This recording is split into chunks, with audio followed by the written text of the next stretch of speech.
Hello everyone, this is USEED 2022, question number 23 from MSQ section. Shown below are two views of the same solid. Through which of the cutouts shown in the option will the solid pass? तो यहाँ पर आपको एक solid है जिसके to views दे रखे हैं, ठीक है.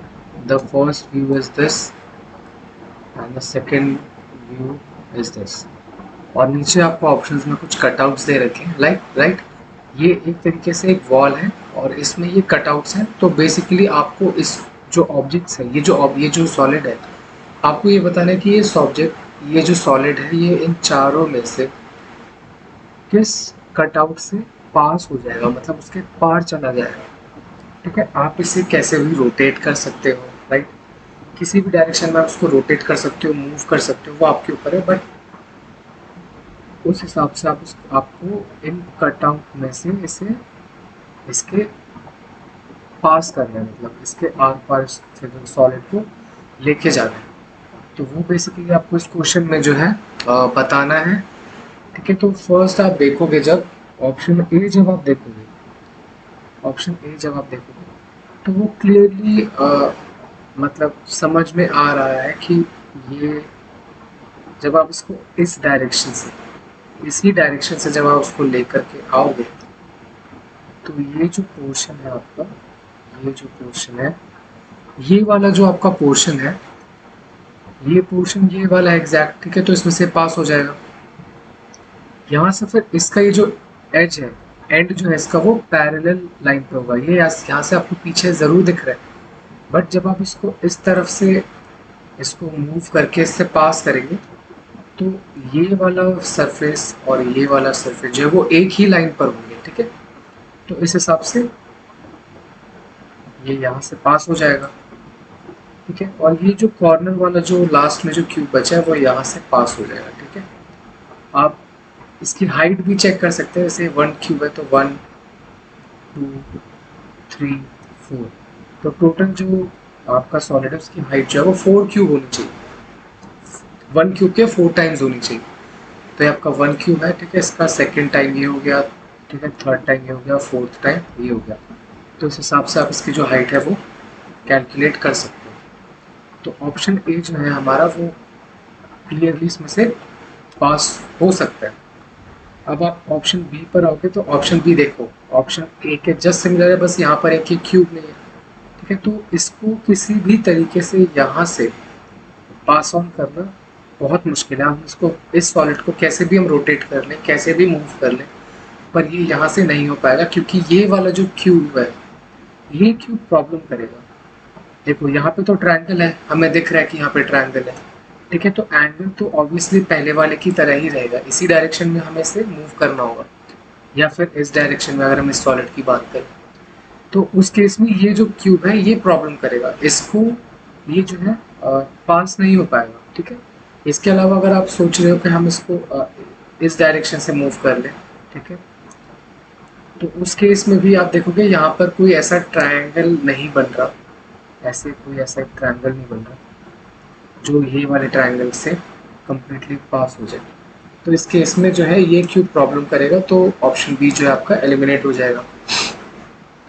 अब आप ऑप्शन सी अगर देखोगे, ऑप्शन सी अगर आप देखते हो एक बार ध्यान से, तो ऑप्शन सी आप देखोगे ये वाला जो कर्व है वो ये है. ठीक है, ये जो है वो यहाँ पर है और ये स्ट्रेट जो है वो ये वाला पोर्शन है. देन ये वाला पोर्शन जो आप देख रहे हो, जो मैंने रेड पेन से मार्क किया, ये, ठीक है, अगर आप इसको इस तरफ से अगर आप इसको देखोगे तो इसका जो फ्रंट व्यू है वो ऐसा है.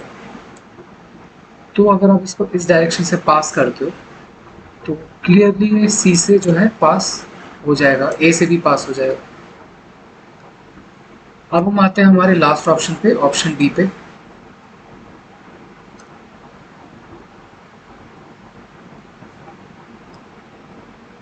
तो अब हम ऑप्शन डी पर आते हैं और ऑप्शन डी देखते हैं. ऑप्शन डी को थोड़ा सा आइडेंटिफाई करना मुश्किल है, बट अगर आप ध्यान से देखोगे तो अगर आप इस सॉलिड को अगर मैं पिक करूँ, आपको क्या करना है, इसको रोटेट करना है विजुअली ऐसे, इस तरफ इसको लेके जाओ। जब आप इसको इस तरफ लेके जाएंगे तो ये कुछ ऐसा बनेगा,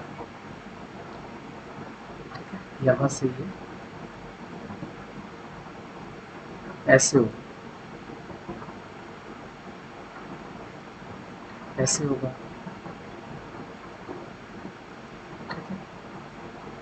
फिर इसका ये वाला जो पोर्शन है वो ऐसे आ जाएगा, ठीक है, ऐसे आ जाएगा।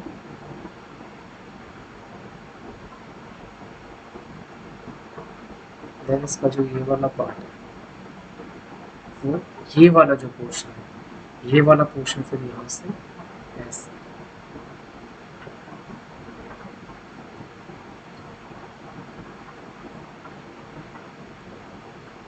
ऐसे करके निकल जाएगा। अगर मैं इसके 3D थोड़ा सा बना के अगर आपको मैं दिखाऊँ, अगर मैं आपको इसका 3D थोड़ा सा ड्रॉ करके दिखाऊँ तो ये कुछ इस तरीके से होगा,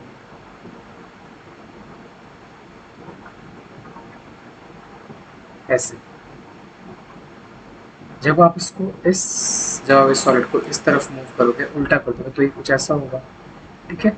तो उस केस में इसका जो फ्रंट जो पार्ट है, अगर मैं आपको ब्लू पेन से मार्क करके दिखाऊं तो इसका जो फ्रंट पार्ट है वो क्या होगा, ये वाला पोर्शन होगा,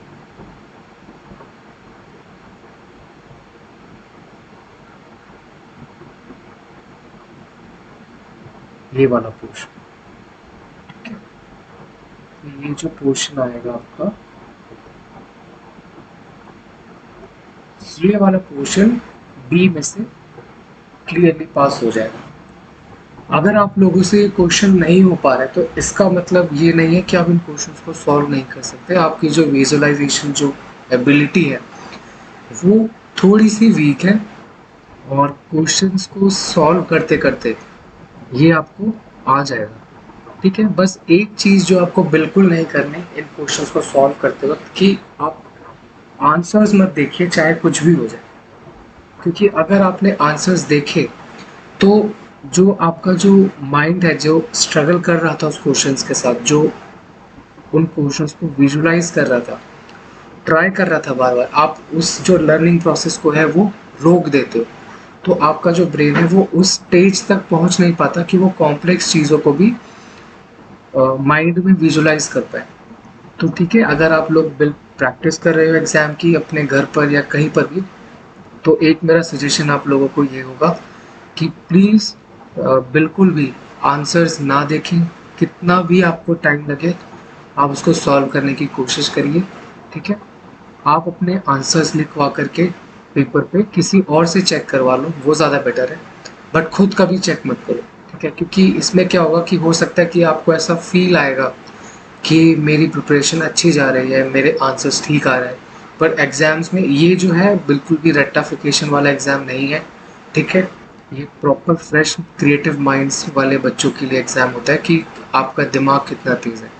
तो आप कितना भी सोल्यूशन पेपर का सोल्यूशन कर लो, कितने भी क्वेश्चन पेपर सॉल्व कर लो, पर एग्ज़ाम के डे आपका जो एक्चुअल जो आपका माइंड है, जो क्रिएटिव माइंड है, वो ही काम आएगा। और वो तभी हो पाएगा जब आप बिना आंसर्स को देखे कंटिन्यूसली डेली उसकी प्रैक्टिस करोगे और अपना माइंड जो है डेवलप करोगे उस वे में, ठीक है। तो ये सब आपको बहुत ध्यान रखना है, वरना आप विजुअलाइजेशंस के क्वेश्चंस को अटेम्प्ट नहीं कर पाओगे। और टू बी ऑनेस्ट, विजुअलाइजेशंस के क्वेश्चंस अगर एक बार आप इसमें अगर आप कमांड पकड़ लेते हो तो इसमें स्कोरिंग करना बहुत आसान है। आप बहुत कम टाइम में आप इसके करेक्ट आंसर्स दे सकते हो, और आप अपना बाकी जो टाइम बचेगा वो आप ट्रिकी क्वेश्चंस में, जिसमें कैलकुलेशंस है, ठीक है, थोड़ा सा मैथमेटिकल अप्रोच है, आप उनमें अपना टाइम दे सकते हो। तो इस वजह से ये मेरा एक सजेशन है आप लोगों के लिए, जो आप अगर फॉलो करते हो तो डेफिनेटली आपको काफ़ी फ़र्क दिखेगा।